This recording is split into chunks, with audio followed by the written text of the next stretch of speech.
All right, how's it going? We got just a basic Logic session pulled up. I have usually, if you're just going to use Logic plugins, it's worth it to download everything. I'll show you how to do all that. But basically, start out with an empty channel strip, click Create. You can go up to Preferences and then go to Sound Library, and then you can download all available sounds. You could have the essentials. I believe the essentials are almost like required to be able to use Logic in the first place, but you download all the available sounds. If you're going to use Logic extensively without third-party plugins or loops or whatever, you're definitely going to want to utilize as much of it as possible. And there is a lot there that you could use, so it's not like you're going to be lacking or whatever. But first thing that I'd usually do though was I would go into the preferences, audio. My output and stuff's going to be different if you don't use a Thunderbolt interface. It's not going to show up like this. Pick what is appropriate. If you're just using a microphone in your computer, I would use this built-in output. Input the same way. If you're using the computer stuff, it's going to be the microphone in your computer, whatever. And then for the buffer size, I'd say most computers, 128 is the lowest you could go. I have a pretty nice computer, and I rarely use 128. I'll use it to record audio sources like guitar or vocals or something. I might bring it down that low. That's gonna start to cause like glitching or buffering if there's any sort of delay in your computer's processing. It's gonna start glitching out, and you're gonna lose audio anyways. So usually 256, 512. If you can record audio this like at 1024, you should do that, because if it sounds good, if it's recording everything appropriately, that's what I would use. That's the most processing power that your computer is going to have on Logic, is if you use this. If you're running other shit, I'd probably use something lower.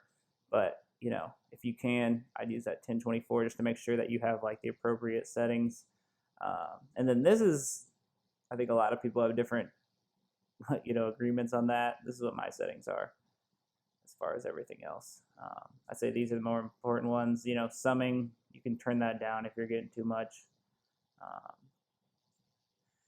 You can press save to save that, and then or apply changes. And then if you want to do that, now if you're trying to hear what you're saying into like a microphone, you need to turn software monitoring on. I have it off because I use the Apollo monitoring instead, but you can have that on.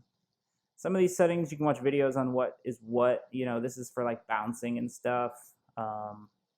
It depends on what you're trying to do. But just to kind of show you, run you through all my settings so you can see kind of where everything's at for me. Feel free to pause and do whatever if you need to. Big thing, turn all these on. This is all your advanced settings. It's going to seem difficult in the beginning if you're just starting out.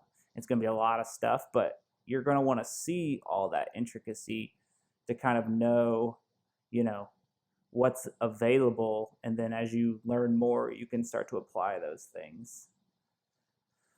And I think that's about it for that. This is a really good thing to write down. So maybe grab some paper, pen, write this down. Quick shortcuts that are really useful that we'll be using throughout the video series and stuff. But your layout's going to be a little bit different than mine. It's going to look a little different. Up here, if you obviously don't probably have that, you can right click up here on the panel and customize it. And then like, this is what my settings are at. You don't have to have all this stuff on, obviously. Like, if you want to quickly do software monitoring without having to go into your settings and apply it, you can do that kind of stuff. Low latency mode, if you don't want your computer to like lag out while you're recording stuff, you can hit that.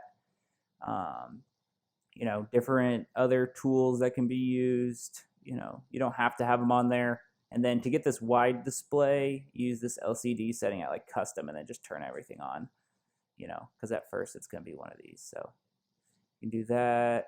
And then make sure also when you have that, you have apply save as default. If you want it to like stay the same for every session, you definitely want to hit save as default.